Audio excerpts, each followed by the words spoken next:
Então vamos começar logo falando sobre essa questão do julgamento, alguns trechos ali, algumas falas de quem? Do ministro Fux, Luiz Fux, ele que é o ministro ali com uma longa carreira como juiz, né? Então é apontado por muitos como o mais técnico, alguém que realmente tem o saber jurídico, até pela sua atuação como juiz ao longo dos anos, e em alguns trechos ele demonstrou ali uma certa divergência em relação àquilo que vinha sendo colocado pelo Supremo Tribunal Federal, principalmente ali dentro da primeira turma. O primeiro trecho que eu quero mostrar é em relação à competência do STF, né? A questão do foro privilegiado para enquadrar o Bolsonaro dentro do STF, para ele não ser julgado num tribunal de primeira instância. Vamos ver esse trechinho que o Fux fala sobre isso. No meu modo de ver, se essa matéria fosse tão pacífica, depois da mudança do regimento, dias atrás, desse mês, 11 de março de 2025, 11 de março de 2025, eu votei na companhia de outros colegas e fiquei vencido. E por quê? Porque ou nós estamos julgando pessoas que não exercem mais função pública e não têm foro de prerrogativa no Supremo, ou nós estamos julgando pessoas que têm essa prerrogativa e o local correto seria, efetivamente, o plenário do Supremo Tribunal Federal. Então, eu peço todas as vênias para manter a minha coerência de que manifestei semana passada. Eu não posso mudar de opinião de uma semana para outra. E quero deixar bem claro, mas entendo que isso não foi dito nem de longe, que essa posição de vários colegas vencidos não levou em consideração nem capa de processo, nem nome de ninguém. Isso é uma resposta técnica decorrente não só do nosso preparo científico no campo do processo, mas também da nossa independência, que é insindicável por quem quer que seja. Então, eu peço todas as vezes para acolher essa preliminar. Pois é, Lobauer, me chamou a atenção aqui duas coisas, né? Primeiro, ele falou, olha, tem um caso aqui que parece que é um meio foro privilegiado, né? Porque se o Bolsonaro não tivesse foro privilegiado, ele estaria na primeira instância. Tendo foro privilegiado, segundo o Fux, ele deveria estar sendo julgado no plenário, não na primeira turma, que são aqueles 5 ministros que a gente já falou aqui, né? O próprio Fux, o Alexandre de Moraes, que é o relator, Cristiano Zanin, ex-advogado Lula, o Flávio Dino. Ex-ministro, e faltou o último. Ai, meu Deus. Já aparece aqui. Carmen Lúcia? Carmen Lúcia, exatamente, Carmen Lúcia. Que também é bem alinhada ali com esse consenso aí. Então o Bolsonaro ele não está nem sem foro para ir para a primeira instância e nem com foro para ir para o plenário. E essa é a primeira coisa. E a segunda coisa, no final ele fala, olha, todo mundo votou aqui sem olhar a capa de processo, ou seja, querendo dizer assim, ó, o meu voto não foi político.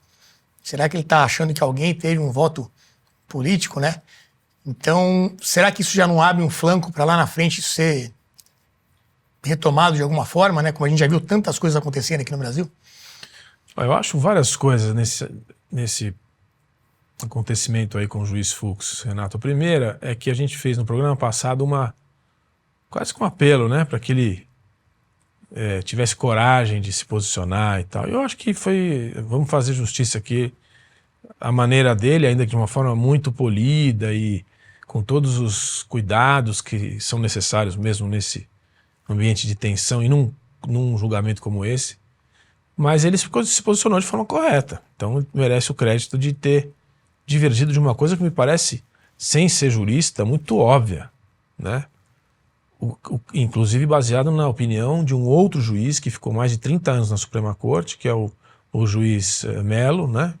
Marco Aurélio Melo, que fez um posicionamento esses dias a respeito, e dizendo que, na opinião dele, se ele fosse juiz e o que ele defendeu a vida toda é que num caso desse, de um sujeito que não é mandatário, não está em cargo nenhum, ele começa na primeira instância e atribui o caso ao caso Bolsonaro.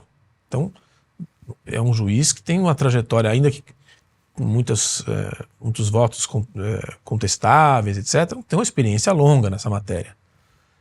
Então, eu acho que, primeiro, a gente tem que dizer que ainda bem que surgiu esse comentário, esse posicionamento do ministro Fux. Segundo, tecnicamente, me parece que você colocou aí uma situação híbrida, mas me parece que é muito claro que o presidente deveria ser, o ex-presidente deveria ser hoje, iniciar o processo na primeira instância, assim como foi feito com o presidente Lula, diga-se de passagem, que aliás é o exemplo utilizado pelo Melo. Então, esse acho que é o ponto essencial. O que fica difícil de entender é essa coisa dos dedos, né? Da cautela. Quase pedindo desculpa, que ele tem né? Exato. Como ele fica, tá vênia, com todas as vênias e tal. Porque você não vê, isso é o que mais entristece, você não vê no Supremo um debate firme sobre posições. Antigamente existia isso, né? Existia. Cansou de ver o pessoal. Existia, acho que antes de 2019 a gente chegou Isso. a ver, né? Um pouco para trás.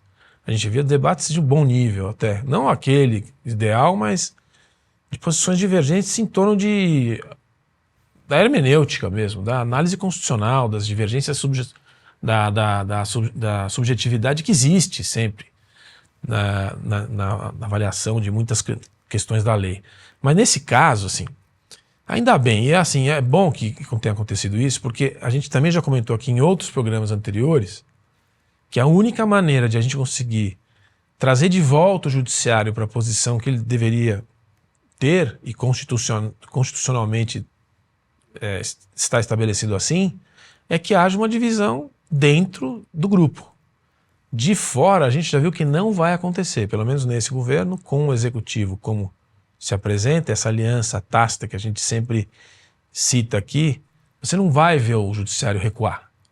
Agora, dentro do time, dentro da equipe do Supremo, se você começa a ter divergências entre os membros, talvez a gente consiga reequilibrar essas posições e retomar casos como esse. Se bem que, especificamente, esse caso é político. E ele vai assim até o final. Eu não tenho muita esperança que a gente consiga reverter o quadro. Também já colocamos aqui no programa que eu acho que a questão do presidente Bolsonaro é uma questão que não tem nada a ver com interpretação da lei. É uma indicação política, todos os interessados ali estão determinados a colocar o presidente Bolsonaro fora do jogo político. E é isso que eu acho que vai acontecer. Você citou o executivo, mas nesse caso a falta de perspectiva de um acerto de fora seria do legislativo, né? Seria com o Senado. Na Constituição, quem deveria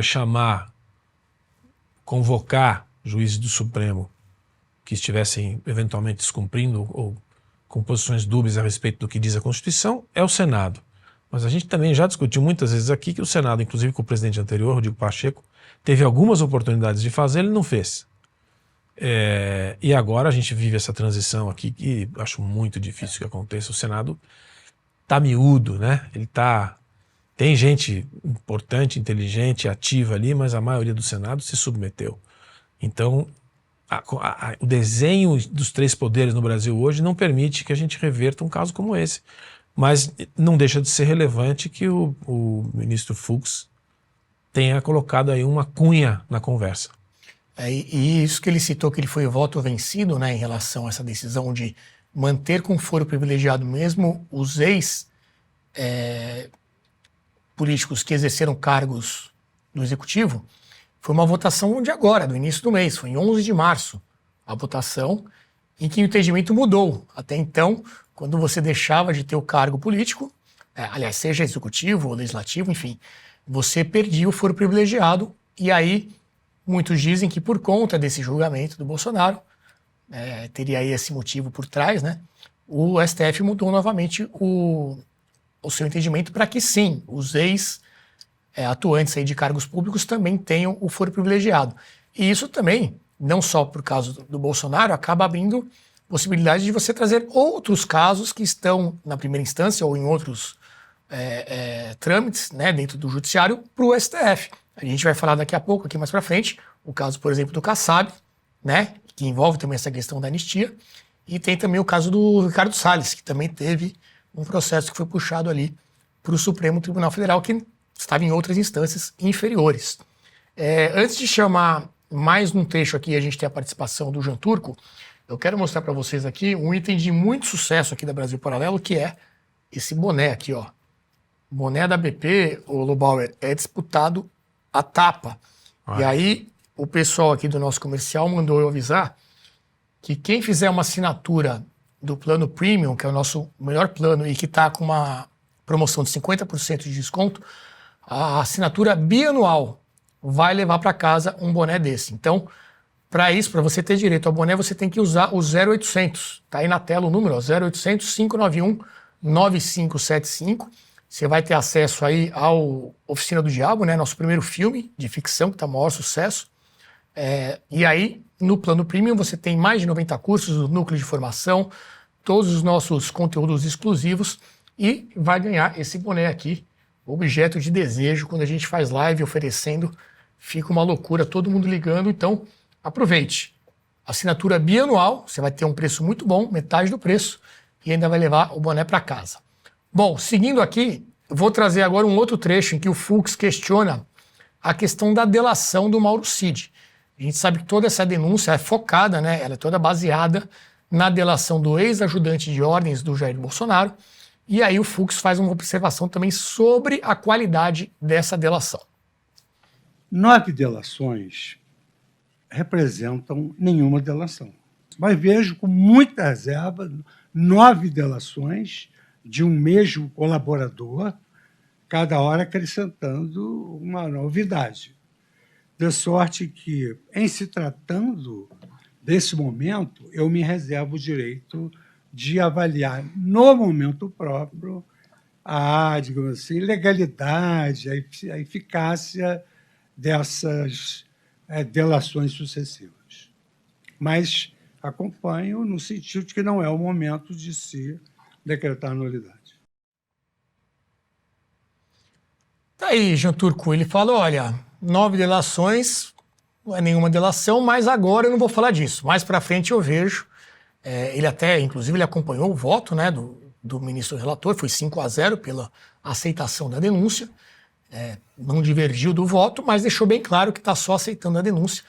E um segundo ponto de divergência, além do foro que a gente já mostrou, é em relação a essa qualidade da delação do Mauro Cid. Como é que você acompanhou esse julgamento e você vê alguma chance ali, um caminho para a defesa do Bolsonaro e de outros denunciados a partir das falas aí do Fux? Boa noite. Boa noite, Renato. Boa noite a todos. Olha, primeiro concordo com as palavras do meu colega, do Lobauer, porque que bom que pelo menos venham essas palavras de bom senso e também que tenha o mínimo de troca de opiniões, né? Porque quando você vê todo mundo com a mesma opinião, especialmente com a mesma opinião sobre coisas que são claramente erradas, aí lança uma suspeita, né? Então é normal que tenha essas divergências e estejam sendo conversadas internamente ao STF. Eu vou dividir meu comentário mais uma parte técnica no começo e depois uma questão mais política, porque, afinal das contas, é um processo político. Sobre a ampliação do foro, do qual o Fux está falando, bom, primeiro, o foro privilegiado no Brasil é o mais amplo do mundo já agora. Ou seja, é o país do mundo onde mais pessoas têm foro privilegiado. Disparado, né? Disparado. Não tive tempo de trazer aqui os números, uma arte, mas assim, é disparada a diferença. Então já é uma jabuticaba total. Além disso, foi recentemente ampliado. Além do mérito da ampliação, que pode concordar, pode não concordar, como você falou, na verdade foi a enésima manobra política, exatamente para incluir este caso e outros casos. Os casos que você citou, de Kassab e de Ricardo Salles, deixam parecer que é uma questão de oportunismo político. Ou seja, olha, casualmente, né, poucos dias ou semanas depois que Tarcísio, aliado de Kassab, lá no palco da manifestação no Rio sobre a anistia, fez o discurso mais duro dele sobre a anistia, em favor da anistia contra o STF, aí vai voltar um processo de Kassab, que estava nas instâncias normais, volta para o STF. Isso com canetadas, né? Então, assim, realmente há enésimas dúvidas lançadas sobre este processo. Ainda, a questão do foro privilegiado, da ampliação do foro. Não só há divergência sobre o fato que deveria voltar isso para o STF, mas também exatamente em qual turma. Por quê? Bom, vamos lá. Volta para a primeira turma, mesmo o Fux fala que deveria estar no plenário, até porque há uma enésima incongruência. Vejam, Bolsonaro e os outros 7 investigados, agora réus, estão na primeira turma, enquanto todos aqueles caras lá, da Débora, etc., que estavam na manifestação, estão no plenário. Então vejam, os supostos mandantes do crime de tentativa de golpe de Estado estão na primeira turma, e os supostos mandados estão no plenário. Qual a lógica disso? Todos eles deveriam estar no plenário, na verdade. Então, parece que, de novo, sejam decisões tomadas não do ponto de vista técnico, mas talvez por questões políticas. Ainda foi falado explicitamente que este processo vai ser feito rapidamente para não chegar às eleições de 2026. Ou seja, enésima demonstração que é uma questão política. Porque se o processo precisa demorar, e vivemos em um país onde os processos demoram muito, se o processo precisa demorar para ser apreciado com cautela, com precisão, com atenção, etc., 4 ou 5 anos, que demore 4 ou 5 anos.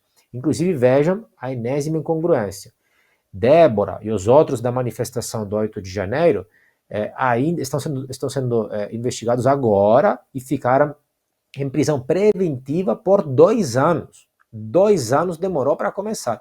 Aí agora, este outro processo que está sendo junto do Bolsonaro e outros 7 réus está indo numa velocidade incrível. Assim, de novo, enésima incongruência.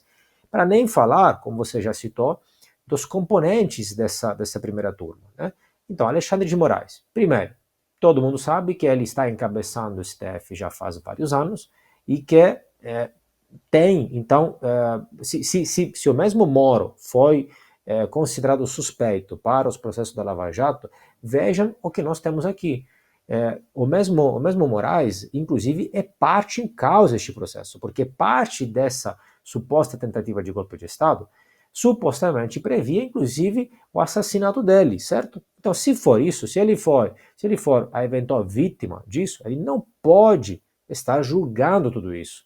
Inclusive, recentemente, o ex-juiz do STF, Peluso, falou que na CNN, que isso foi talvez induzido pelas partes para poder tirar Moraes do julgamento. Ou seja, está querendo dizer que talvez aquela suposta tentativa de homicídio não seja verdade e que teria sido uma ficção para tirá-lo do julgamento. Então, deveria cair a investigação e o crime. Então, enésima incongruência. Ainda, Flávio Dino. Flávio Dino tem um processo contra o mesmo Bolsonaro por ofensa à honra. Ele foi ministro da Justiça do Lula, que é o adversário político de Bolsonaro. Ele foi um daqueles que encabeçaram as respostas ao 8 de janeiro.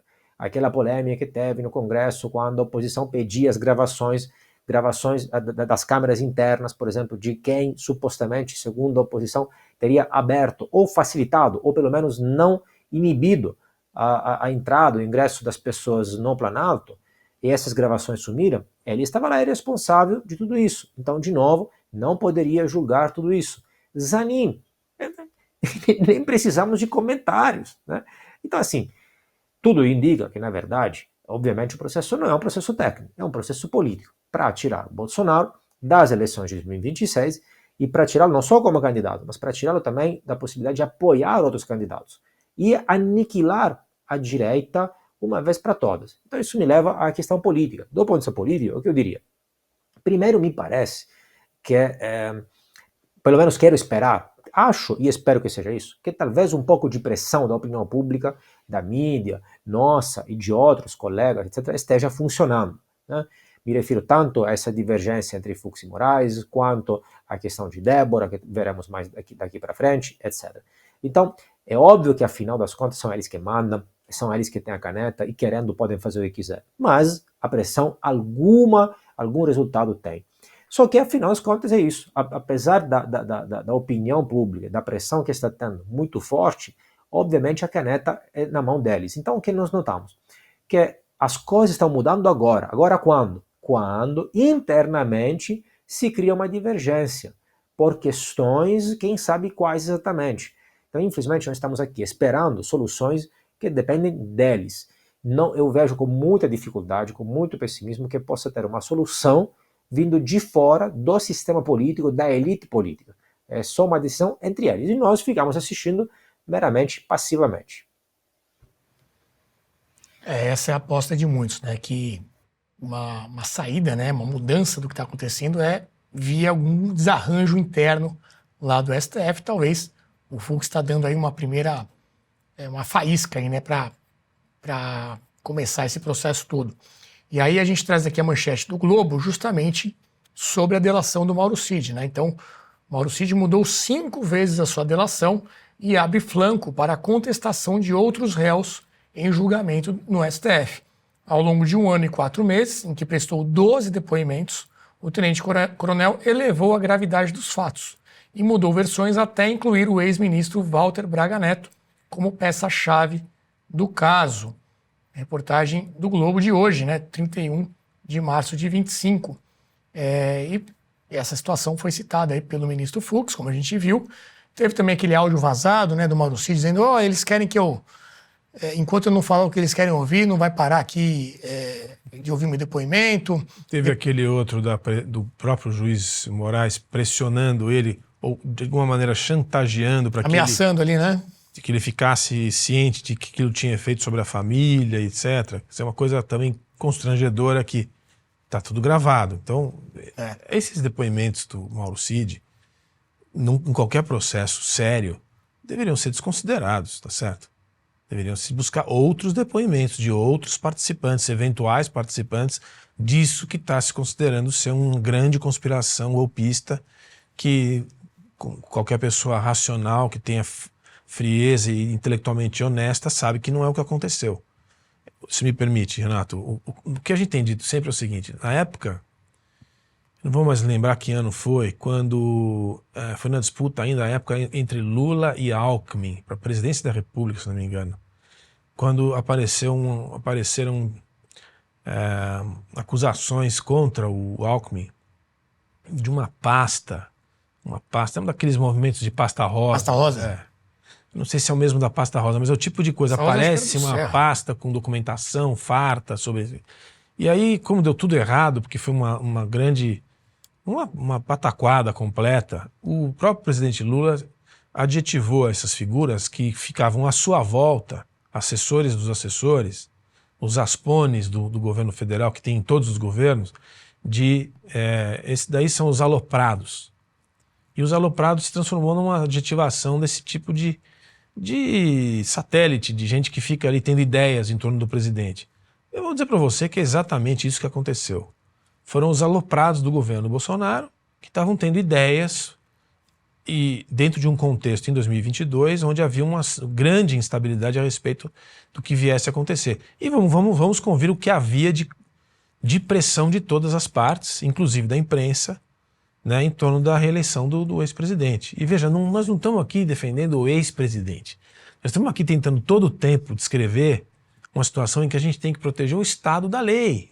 Um ambiente onde existe regra e onde existe Constituição, onde existe começo, meio e fim, onde existe devido processo legal. Né? É isso que nós estamos falando, porque a gente tem que tirar um pouco esse debate das personalidades e dos grupos políticos do ambiente polarizado para dizer assim, o que nós temos que lutar, e enquanto for possível, é ao retorno do ambiente institucional democrático, como é entendido por todas as pessoas normais. Devido ao processo legal, acesso aos autos que os advogados têm que ter, coisas óbvias dos processos, tem que voltar a acontecer. E como a gente não vai conseguir simplesmente substituir os juízes do Supremo, quando a gente bem entender, eles têm uma vida longa, ainda mais porque alguns são muito jovens, eles vão ter que se adaptar a uma situação. Então, se não tiver dentro da instituição um pouco de senioridade, que pelo jeito não virá do ministro Gilmar, que é o decano, tem que vir de algum outro grupo ou de algum indivíduo, se não vier, não vai vir de lugar nenhum. Externamente, isso só vem quando você tem eleição geral, pré-eleição geral. Aí você tem um grande rearranjo de forças políticas. Mas num ambiente como nós estamos hoje, só de dentro de casa que sai. E ainda em relação ao depoimento do Cid, quando ele vier fazer novos depoimentos, o Fux, inclusive, nesse voto dele, falou que queria acompanhar, que é algo também inusitado, ele pedindo para acompanhar o interrogatório do Mauro Cid, agora com o andamento do processo após a aceitação da denúncia. Vamos ver agora o ministro Fux falando sobre o caso Débora, né, que nem fazia parte dessa denúncia, era algo fora do tema, né, do julgamento, mas ele fez questão de trazer esse assunto também. Enfim, houve toda uma comoção após o voto do ministro Moraes, condenando a Débora a 14 anos. Depois, o ministro Flávio Dino também votou no mesmo sentido, então está 2-0 para essa pena. E aí, no meio disso, o Fux pede vistas, né, que é quando você suspende o processo por até 90 dias, o juiz pega isso para estudar melhor o caso, fazer uma análise mais aprofundada antes de votar. E aí ele falou sobre isso também durante o julgamento da aceitação da denúncia que a gente viu na semana passada. Vamos ver. De sorte que eu, num exercício assim de humildade judicial, e aqui o ministro Alexandre de Moraes citou um caso que eu pedi vista recentemente, do caso do batom, eu tenho, e aqui eu falo para os integrantes da minha turma, que nós temos toda a liberdade e temos toda o respeito pela independência e opinião de todos os colegas, que eu vou fazer uma revisão dessa dosimetria. Porque se a dosimetria ela é inaugurada pelo legislador, a fixação da pena é do magistrado. E o magistrado o faz à luz da sua sensibilidade, do seu sentimento em relação a cada caso concreto. E o ministro Alexandre, com o seu trabalho, ele explicitou a conduta de cada uma das pessoas. E eu confesso que, em determinadas ocasiões, eu me deparo com uma pena exacerbada. E foi por essa razão, ministro Alexandre, dando uma satisfação a Vossa Excelência, que eu pedi vista do caso, desse caso, que eu quero analisar o contexto em que essa senhora se encontrava. Eu quero analisar. Eu sei que Vossa Excelência tem a sua opinião, já exteriorizou. Nós julgamos sob violenta emoção após a verificação da tragédia do 8 de janeiro. Eu fui ao meu ex-gabinete, que a ministra Rosa era minha vice-presidente, e vi mesa queimada, papéis queimados. Mas eu acho que os juízes, na sua vida, têm sempre de refletir dos erros e dos acertos, até porque, como o ministro Dino, de uma certa forma, mais lúdica, destacou, os erros autenticam a nossa humanidade. Debaixo da toga bate o coração de um homem. Então, é preciso que nós também tenhamos essa capacidade de refletir e que muitas vezes aqui é utilizado como evoluir o pensamento ou evoluir, dependendo da ótica de alguns. Aí, de novo, né, com todas as vênias, como eles dizem, né, e traduzindo um pouco do juridiquês, ele fala que é rever a dosimetria. O que é a dosimetria? É o tamanho da pena. Né? É para ver se é algo que está compatível ali com o crime, aquilo que a pessoa, o réu, no caso, toma como pena para cumprir. E aí ele falou que em alguns casos viu algo exagerado e que era uma oportunidade, às vezes, a gente vê os erros, né, e evoluir. E até ele se corrige no final, ou evoluir, dependendo do ponto de vista. E também chama a atenção como ele se referiu ao caso que foi o que acabou pegando, né, na opinião pública, o caso do batom. Então, por mais que o Moraes e quem defende a pena mais ampla para a Débora bata muito na tecla, não é um caso de pichação, não é o batom, na verdade era uma tentativa de golpe, há algo muito mais grave em torno disso do que simplesmente uma pichação por batom, não tem jeito. O que pegou mesmo é a história do batom. Você tem a foto dela lá fazendo a escrita. Ela foi descoberta por causa disso, né? A reportagem da Folha descobriu quem era a mulher do batom, foram atrás dela, identificaram a Débora. E ela, no fim das contas, acaba se tornando um símbolo, né, Lubauer, dessa questão. Aquelas coisas, né? Assim, tem várias passagens recentes em que penas de 14, 15 anos foram dadas a estuprador, a assassino, a O pessoal cita lá a sequestrador. Matsunaga, né, que Veja, exato. matou o marido. O marido desquartejou o marido, enfim. Exato. Crimes, assim, hediondos com esse tipo de pena. Então não tem o menor, não precisa ser jurista, tem o menor cabimento.